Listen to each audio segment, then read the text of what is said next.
자, 여러분 안녕하십니까? 자, 여러분 우리 재정학, 객관식 재정학 챕터 17장이에요. 제가 그냥 전자칠판을 좀 활용해 가지고 한번 수업을 해보려고 하거든요. 이게 좀 깔끔한 느낌은 있어요. 깔끔한 느낌은 있고 오프라인에서 이렇게 그냥 칠판 하게 되면은 뭐 약간 제가 좀 판서를 좀 이쁘게 하는 편이긴 한데, 그러면 이제 뒤에 거 보면서 이전 거도 이렇게 한 번씩 볼 수 있는 장점이 있어서 칠판을 전체적으로 활용하긴 하는데요. 근데 요거는 이제 그 문제에 집중할 수 있다는 장점이 또 있습니다. 그래서 가능한 한 기출문제 중심으로 핵심 포인트 내용을 말씀드리도록 할게요. 자, 우리 교재 753페이지 가보시면은요. 그 소득세 중에서 헤이그 사이먼즈의 포괄적 소득세 요런 문제가 있죠. 요 토픽이 있습니다. 근데 이 포인트 1의 포괄적 소득세 보시면은요. 밑에 한번 설명이 쭉 나와 있는데 늘상 포인트는 뭐예요? 가능한 한 모든 것들을 다 우리가 소득 안에 포함시켜서 과세 대상으로 하고요. 예외를 주지 말자 이런 겁니다. 그래서 먼저 1번에 여기서 말하는 소득은 어떤 걸 소득이라고 하냐라고 하면은 맞아요. 일정 기간 동안 유량이에요. 유량. 일정 기간 동안 발생한 개인의 경제적 능력을 증가시키는 것은 전부 다 우리가 소득의 과세 대상으로 소득으로 보자 이렇게 됩니다. 자, 그래서요 여기 보시면 납세자 경제적 능력을 증가시키더라도 실현되지 않은 부분 아니에요. 실현되지 않은 거 예외 없이 다 포함시켜요. 그래서 이 헤이그 사이먼즈의 포괄적 소득세는 발생주의다 이렇게 얘기하는 거죠. 실현주의가 아닙니다. 네, 그렇게 봐주시고요. 과거에 축적된 분은 그래요. 여기 보시면 일정 기간에 창출된 이거니까 과거에 축적된 분은 당연히 제외를 해야 되는 것이고요. 또 각종 공제제도는 포괄적 소득세를 제도하는 과정에서 나타내는 문제점을 보완. 그렇죠. 이 포괄적 소득세는 전부 다 과세 대상으로 하는데, 근데 여기 나와 있는 것처럼 좀 뭔가 문제점이 있을 수 있을 거 아니겠습니까? 그래서 예외적으로 아주 꼭 필요한 경우만 공제제도를 두게 됩니다. 자, 발생 원천과 사용 용도가 다른 소득이라 할지라도 자, 모든 걸 다 동일하게 취급을 합니다. 그렇기 때문에 약간 수평적 공평성에 적합하다 뭐 그런 특성이 있게 되는 거죠. 아셨죠? 이 포괄적 소득에 대한 내용 잘 좀 체크하시고요. 자, 다음에 우리 2번도 한번 보세요. 2번. 2번은 포괄적 소득세에 대한 설명으로 틀린 것을 할 때 다 포함되는 거예요. 미실현 소득, 귀속 소득 다 포함돼 가지고 4번에 나와 있는 것처럼 뭔가 대상에서 제외된다. 안 됩니다. 틀립니다. 오케이. 자, 다음 3번 한번 볼게요. 포괄적 소득세 제도에 관한 설명 중 가장 옳은 것은 이렇게 나와 있어요. 여기 보시면 정부가 생활보호 대상자에게 지급하는 생계비, 이게 보조금을 주는 거잖아. 원래 이거는 당연히 정부가 도와주려고 했었던 거니까 과세 대상에서 빼기는 그렇지. 근데 원래 빼야 되는 거. 왜냐면 이게 도와주는 건데 아이고 너 소득 생겼네 해서 또 과세 때리면 웃기잖아. 아예 그냥 원천 징수하고 주는 게 낫잖아요. 그런데 헤이그 사이먼즈의 포괄적 소득세는 모든 걸 그냥 다 포함시켜서 다 포함시키기 때문에 포함시키지 않는다가 들어가면 틀려요. 아시겠죠? 자, 그 다음에 두 번째 보시면 개인의 경제적 능력을 높이는 것은 모두 과세 대상이 다 되니까 동결효과 아니요. 동결효과는 이게 어떤 주의에 의해서 생기냐면 발이 잠기는 거예요. 그래서 락인 잠김 효과라고 얘기하는데 이거는 실현주의에서 발생해요. 실현주의라고 써주세요.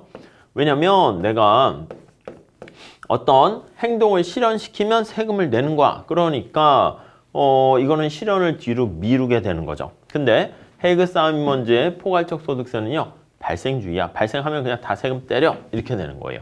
그러니까 이 동결 효과는 아니다. 자, 다음에 동일한 조세 수입 확보를 위해서 더 낮은 세율의 적용이 가능하므로 맞아요. 낮은 세율을 적용할 수 있기 때문에 초과 부담이 낮아진다. 그쵸. 과세 대상이 넓어지니까 세율을 낮출 수가 있어요. 그러면 많은 사람들을 과세 대상으로 하면서 세율을 낮추면 초과 부담은 세율의 제곱 이렇게 되는 거니까 초과 부담은 작아진다. 이렇게 보시면 되겠습니다. 자, 미실현 자본 이득은 모두 과세 대상에 포함되는 거 맞죠? 근데 귀속 소득은 아니요. 이것도 다 포함돼요. 포함되지 않는다가 아니라 않는다가 틀린 거야. 포함시킨다라고 보셔야 됩니다. 자, 세원과 관계없이 맞아요. 소득이 동일한 사람은 다 동일한 세금을 내니까 아니요. 여러분, 동일한 소득을 가지고 있는 사람이 동일한 세금을 낸다? 수평적 공평성에 충족한다 이래야죠. 발생하는 게 아니에요. 네, 이해 가시죠? 예. 괜찮은 문제들인데요. 요거 좀 잘 정리하시면 쉽게 풀 수가 있을 거예요. 자, 그 다음 요것도 그냥 한번 보시죠. 과세 대상 설정 방식으로 포괄주의에 대한 얘기 이렇게 나와 있어요. 포괄주의랑 열거주의 차이점이 뭐예요? 포괄주의는 열거주의는 네가 할 수 있는 거를 하나하나씩 다 지정해 주는 거고, 포괄주의는 야, 너 이것만 말고 다 해. 뭐 예외를 하나 두는 거고, 예외 조항 외에는 모두 가능 이런 식으로 하는 거예요. 모두 가능. 네, 무슨 말씀인지 아시겠죠? 그래서 여기 보시면 가장 적합하지 않은 것은 이렇게 했을 때 법률에서 구체적으로 열거한 소득만을 과세 대상으로 하는 파지티브 아니요. 열거한 게 아니라 이거 외에 다른 거는 다 무조건 다 하는 것이고 요것만 예외야 이런 식으로 한다라고 보시면 될 것 같습니다. 자, 그 정도 봐주시고요. 다음에 자, 5번 볼까요? 다음 중 소득을 부담 능력의 척도로 삼는 이상적인 세제로서 이 포괄적 소득세가 헤이그 사이먼즈의 포괄적 소득세 이렇게 보시면 돼요. 다 내세요 이렇게 얘기하는 거야. 자, 맞죠? 헤이그 사이먼즈 HS라고 그냥 쓸게요. 자, 모든 소득을 과세 대상으로 삼되 맞아요. 미실현 아니요. 미실현 이 자본이득도 내가 주가가 올라갔어. 부동산 가격이 올라갔어. 그럼 원래 그거는 사실은 팔아야지 이제 내가 내 손에 돈이 실현돼서 쥐어지는 거잖아. 주가 올라가는데 또 떨어질 수도 있잖아. 그렇긴 하지만 이것도 다 과세 대상으로 포함시켜요. 제외한다가 아니야. 제일 많이 나오는 지문 중에 하나입니다. 미실현 자본이득은 제외한다? 아니요. 자, 소비할 수 있는 능력은 다 포함시키고요. 귀속소득도 포함됩니다. 자본이득도 포함되고요. 그러니까 가능한 한 모든 게 다 포함된다. 이렇게 보시면 되겠어요. 자, 뭐 비슷한 문제니까 넘어갈게요. 다음에 6번.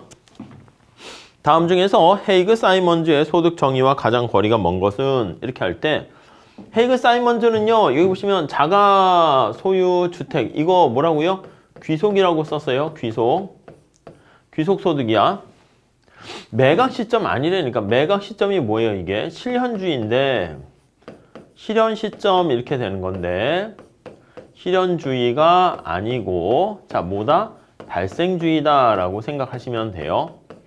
발생주의에 입각한 방법이 포괄적 소득세 이렇게 보시면 되겠습니다. 자가소유 승용차에서 발생하는 귀속 임대료는 소득에 포함되어야 한다. 네, 전부 다 귀속 다 포함시켜요. 고용주가 근로자에게 부여한 헬스클럽의 이용권의 가치는 다 포함시켜요. 다 소득의 원천에 관계없이 다 포함시킵니다. 소득이 소비되건 저축되건 관계없이 모두 다 포함시킨다. 그러니까 여기서는 뭔가 예외를 뒀다 그러면 띵 이렇게 보시면 되겠습니다. 자, 그렇게 보시고요. 자, 다음 9번 문제 좀 볼게요. 자, 헤이그 사이먼즈의 포괄적 소득세에 대한 설명으로 옳은 것은 이렇게 나와 있어요. 네, 앞에 했던 거 똑같죠? 실현주의 아니라니까요. 발생주의라고 말씀을 드렸죠. 소비 지출과 순가치. 그래요. 내가 지금 이거는 현재 소비하는 거와 개인의 잠재적 소비 능력이 증가하는 거랑 이거를 합해서 다 과세 대상으로 한다. 자, 수평적 공평성을 저해하는 게 아니라 모든 걸 다 동일하게 취급하니까 수평적 공평성을 충족시킨다. 이렇게 얘기를 해야죠. 예외 조항이 없잖아요. 자, 배당금이나 자본이득을 다르게가 아니야. 다 똑같이 취급한다니까. 이게 뒤에 정리해서 하잖아요. 어떤 기업이 돈을 벌었어. 그랬을 때 주주들에게 배당을 할 것인가 하지 말 것인가 고민하게 되는데 그때 배당금 같은 거 에이 하지 말아야지 하면은 기업이 사내 유보하는 거잖아요. 그러면 기업의 주가가 올라간다고. 그렇기 때문에 정리는 야 네가 배당을 하나 자본이득 사내 유보 하나 똑같아 이렇게 되는 건데 맞아요. 그렇기 때문에 포괄적 소득세에서는 바로 배당금 자본이득을 똑같이 취급해야 된다 이거예요. 그리고 귀속소득 이런 거 제외한다가 아니라 다 포함시키는 거예요.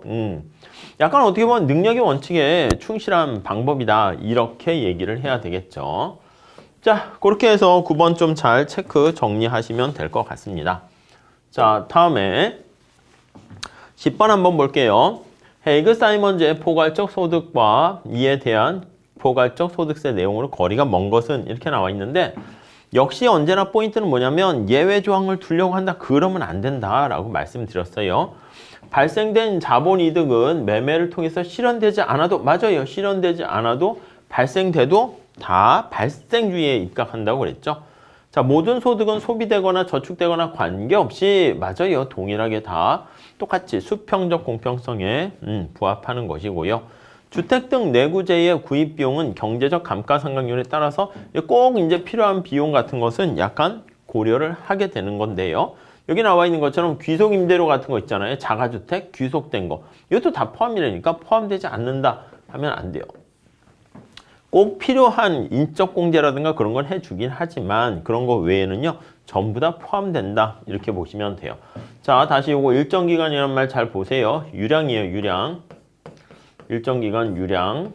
그리고 소비 자체와 또 순가치의 변화분. 이게 바로 과세 대상료라고 이렇게 얘기를 할 수가 있겠습니다. 자, 그 정도 봐주시죠. 자, 그 다음에 우리가 거기 보시면 이제 현실의 소득세 제도 이렇게 나와 있는데, 공제 관련해서 한번 봐주세요. 우선 1번, 2번 같이 한번 보세요. 1번, 2번 거기 보시면 소득공제 2번 볼까? 소득공제. 여러분, 소득공제는 이게 세액공제랑 소득공제가 있는데 소득공제는 갑부들한테 좀 유리해요. 고소득층에게 유리하다고요. 고소득층에게 유리. 자, 왜 고소득층한테 유리할까요? 아이, 그치. 소득에서 몇 % 떼어주게 되는 건데 거기 보시면 초과 누진 세율 때문에 3번이에요. 3번. 2번 보시면 그렇지. 그래가지고 고소득자일수록 세율이 더 높기 때문에 그렇게 된다라고 보시면 될 것 같습니다. 자, 우리 3번 볼게요. 3번. 3번도 요 동결 효과 얘기하는 건데 그거 한번 보시면 소득세에서 동결 효과가 나타나는 이유는 무엇입니까? 하면요.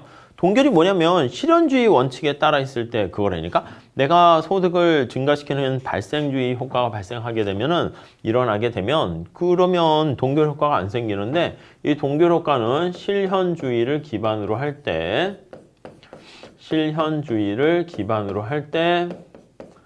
발생한다. 이렇게 보시면 될 것 같습니다.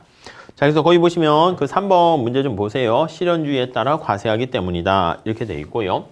자, 그러니까 동결 효과로 인해 가지고 자본이득, 이게 자본이득이니까 주가 상승 같은 거 보세요. 집값 상승 같은 거 할 때 실현 기준으로 과세할 때 나타내는 동결 효과로 인해 발생하는 문제점이 아닌 것은 이렇게 됩니다. 자, 부동산의 장기 보유 경향이 감소한다? 아니요. 장기 보유 경향이 늘어나죠. 왜요? 내가 만약에 단기적으로 집을 한 2년씩, 1년씩 살다가 계속 사고 팔고 이렇게 하면 이게 실현될 때마다 세금을 내가 자꾸 내는 거잖아. 그러니까 실현시키지 않고 계속 가지고 있으면 그럼 세금을 안 내잖아요. 그러니까 1번 같이 부동산의 장기 보유 경향이 강조된다. 이렇게 보시고요.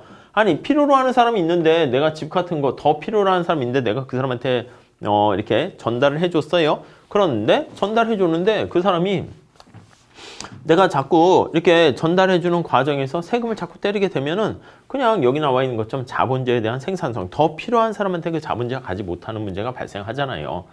그래서 새로운 투자가 제약되고 같은 말입니다. 가계 자산의 어떤 선택에서도 왜곡돼요. 더 필요한 사람이 있는데 이 집에서 더 살고 싶어 하는 사람이 있는데 가지 못합니다. 그래서 자산 이동이 억제 다 똑같습니다. 그러니까 얼음해서 동결돼서 멈춰버리기 때문에 그래서 어떤 경제의 신축적인 그런 효과를 제거한다라고 보시면 되겠어요. 그래서 5번이 바로 그 얘기야. 동결 효과를 제거하는 방법은 뭐냐?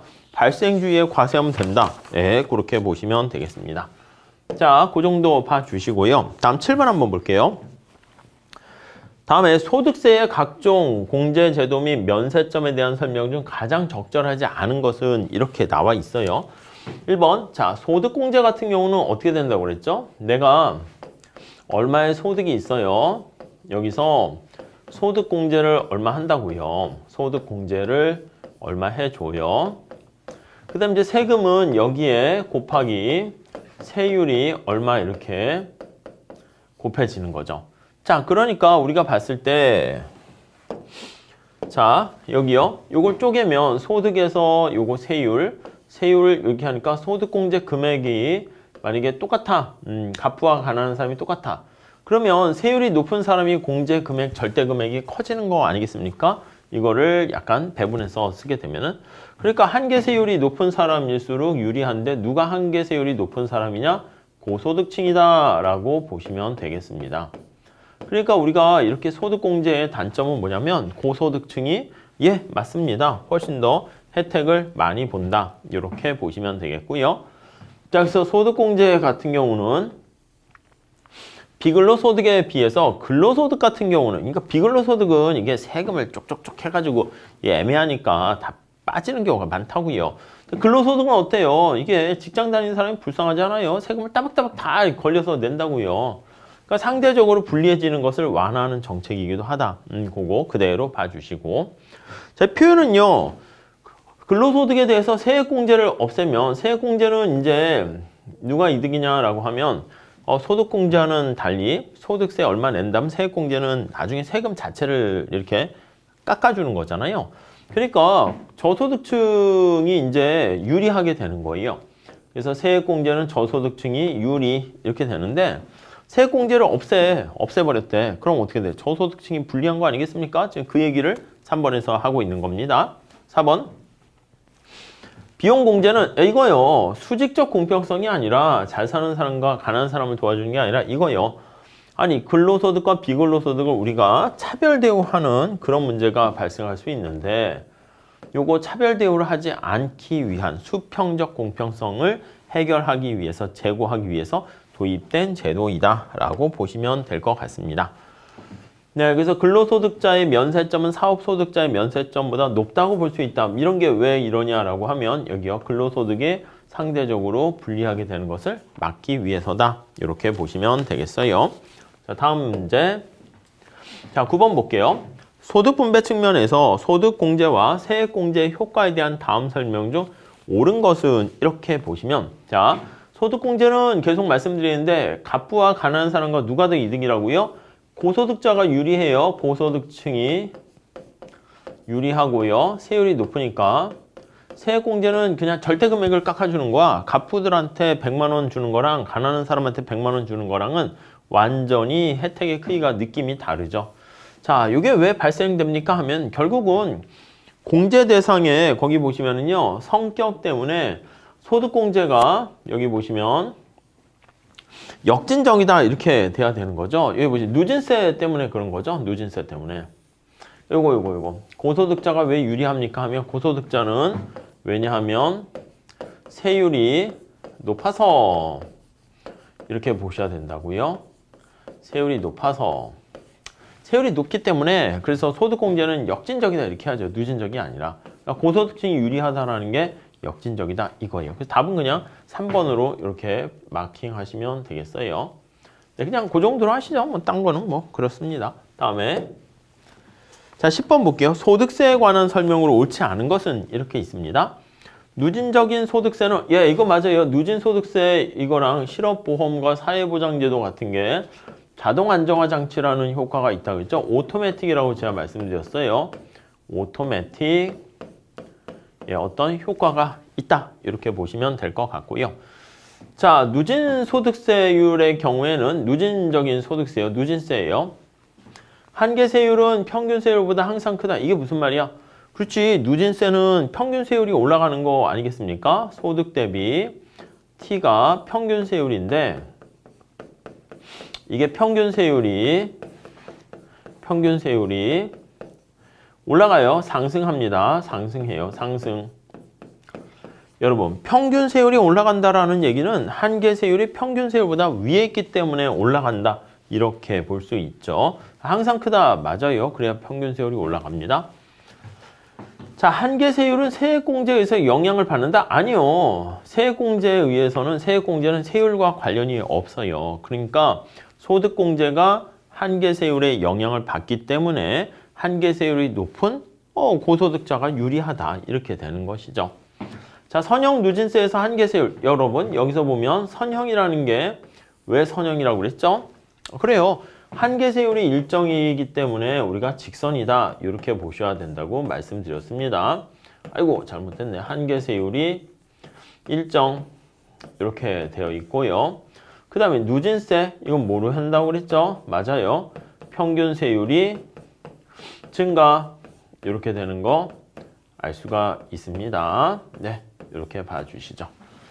자, 한계세율이 증가할 때 대체효과는 그렇죠. 이거는 우리가 여가소득의 선택인데 세율이 올라가면 대체효과는 일할 맛을 떨어뜨린다. 이렇게 보시면 되겠습니다. 그래서 뭐 3번 이렇게 보시면 되겠고 자, 다음에 12번 문제 좀 한번 풀어볼게요.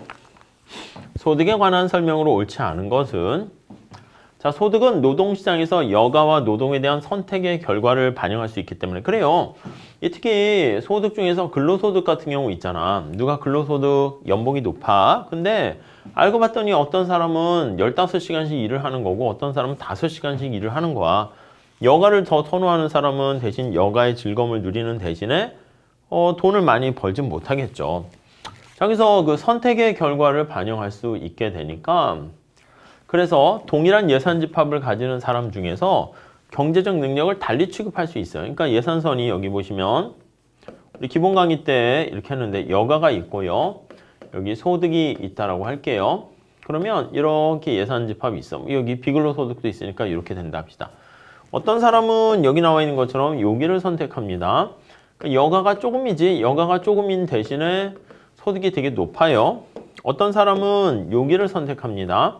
그래서 이 사람은 여기 나와 있는 것처럼 여가가 좀 많이 이렇게 선택을 하는 거야. 그러니까 여가가 많으니까 당연히 노동이 적겠죠. 그래서 소득이 좀 낮은 수준이야. 그러니까 이 무차별 곡선의 형태에 따라서 그 사람의 원래는 예산 집합이 똑같음에도 불구하고 소득이 다르다. 경제적 능력이 다르다. 이렇게 얘기할 수 있다라는 것이죠. 오케이. 다음에 현행의 소득세제는 실현주의에 기반을 두면서 그래요. 발생주의 아닙니다. 헤이그 사이먼즈가 발생주의고 약간 부분적으로 예외를 인정하려고 한다. 이렇게 되어 있고요. 다른 조건이 일정할 때 인플레이션 맞아요. 인플레이션으로 인해 가지고요. 명목소득이 증가한다니까 명목소득이 증가하는 경우 소득세 부담이 자꾸 더 커지는 거 우리가 알 수가 있어요. 그래서 우리가 이게 왜 이렇게 되죠? 누진 과세가 돼서 그렇죠. 누진세율이 적용돼서 그래요. 누진세율이 어디에 적용돼서 그렇습니까? 그렇지. 소득 자체가 실질 소득은 그대로 가만히 있을 수 있는데 명목소득이 증가하는 경우 소득이 증가한다고 그랬죠. 그러니까 제가 만약에 소득이 1,000원 이렇게 있어요. 1원짜리 1,000개를 갖고 있는데 사과의 가격이 100원 이렇게 있어요. 그럼 내가 소비하는 사과의 개수가 몇 개라고요? 그치. 이 명목소득을 P로 나누면 사과에 10개 이렇게 됩니다.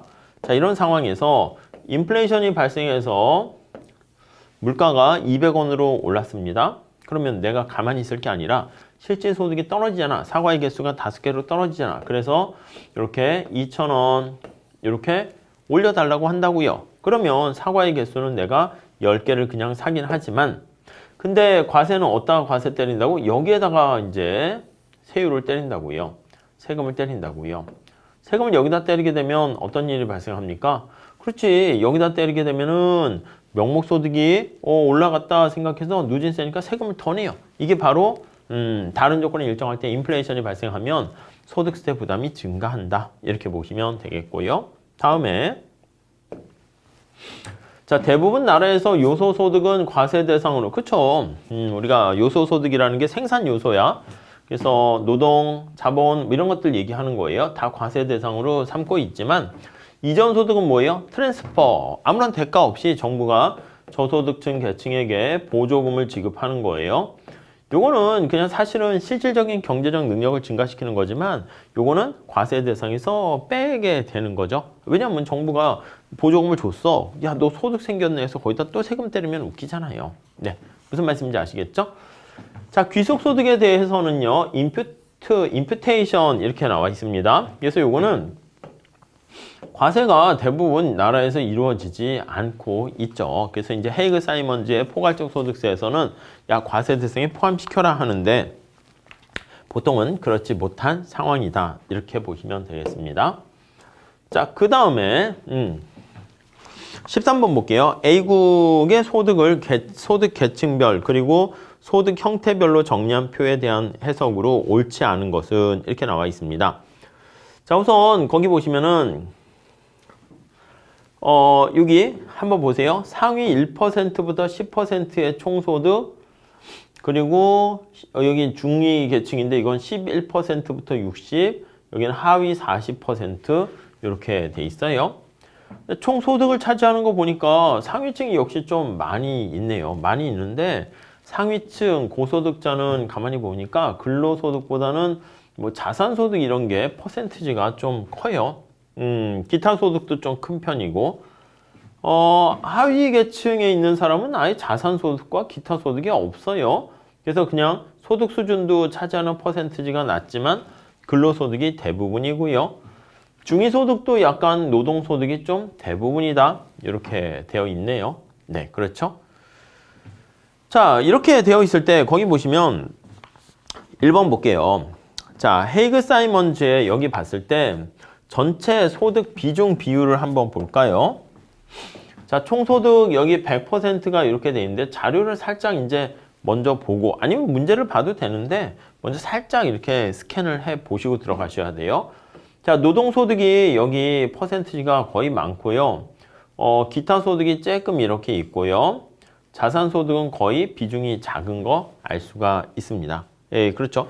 요즘은 이렇게 뭐라고 할까? 자료를 보고 해석하는 게 은근히 한 3-4문제씩 출제가 돼요. 그래서 이게 좀 빨리빨리 아니면 표를 읽는데 부담이 된다 그러면 빨리 대충 보시고 이렇게 눈에 보이는 거 보고 넘어가는 것도 괜찮아요. 여기서 이제 시간을 질질 끌 수가 있거든요. 자, 세율을요, 동일한 세율로 이제 세금을 때려요. 세율을 똑같이 뭐 10% 하려고 하는 건데, 세수를 극대화하려고 합니다. 그러면 자산 및 기타 소득 여기 한다? 아니, 지금 자산 소득의 10% 하면 지금 뭐야? 이 자산 소득의 퍼센티지 비율도 적은데, 이러면 안 되지. 여기에 과세하는 게 아니라, 동일한 세율로 하는데, 목적이 뭐라고요? 세금을 많이 거두는 거야, 세금을 많이 거두는 거야.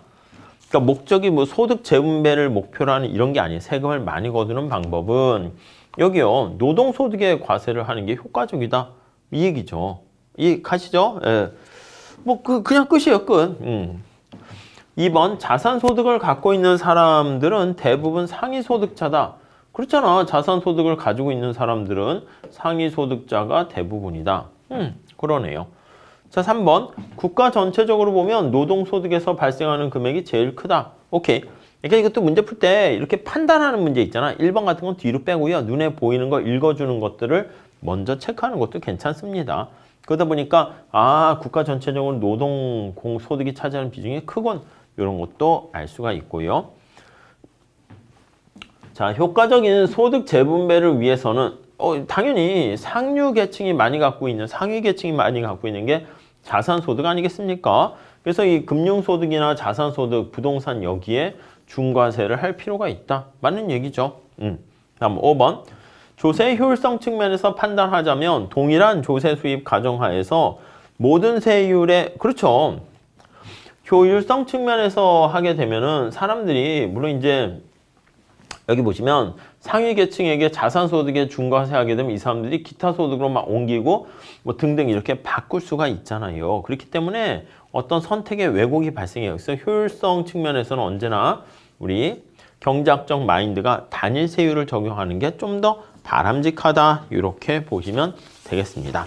오케이. 그렇게 정리하시고 자, 다음에 자, 개인 14번 볼게요. 개인 소득세의 소득공제와 세액공제에 대한 설명으로 옳지 않은 것은 자, 거기 보시면 누진세율 구조인 경우인데 세액공제 실제 조세 감면 효과는 대상자의 소득이 클수록 크다. 자, 대상자의 소득이 클수록 이게 누구라고요? 고소득층일수록 여기 보시면 조세 감면 효과가 크다 세액공제일 때 아니잖아. 이게 누진세율 구조일 때는 어떻게 돼요? 소득공제 했을 때 조세 감면 효과가 고소득층으로 갈수록 크게 나타나. 그러니까 시험 문제에서는 늘상 세액공제랑 소득공제를 틀리게 하니까 그걸 중심으로 잘 봐주세요. 자, 소득공제라는 것은 말 그대로 담세 능력에 따라 과세하고자 하는 것이고요. 소득공제를 실시하면 파레토 효율성 조건 중에 하나인 교환의 조건. 이거는 그냥 뭔가 예외를 두는 거 아니겠습니까? 예외? 이거 경제에서는 좋지 않아요. 예외 조항을 둔다라고 하면 예외는 이게 선택을 왜곡시켜요. 선택을 왜곡시킨다. 이렇게 보시면 될 것 같습니다. 그래서 선택을 왜곡시켜서 비효율성을 야기하게 되는 것이죠.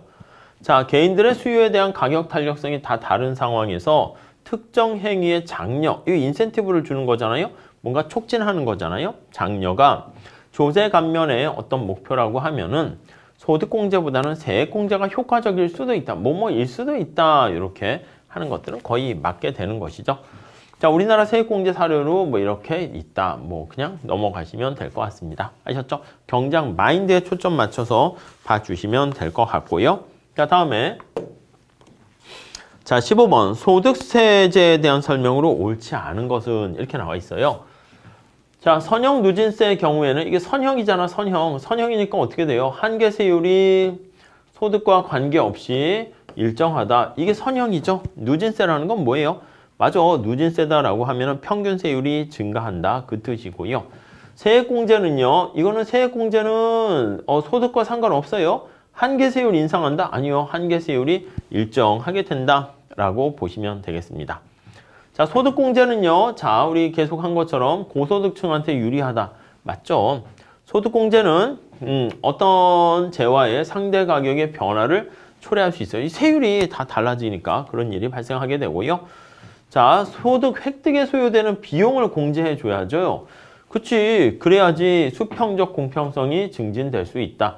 맞아요. 우리가 이제 보통 볼 때 보면 매출액만 얘기하는 게 아니라 매출액에서 거기 들어간 비용을 뺀 나머지가 내가 갖게 되는 거잖아요. 무슨 말씀인지 아시겠죠?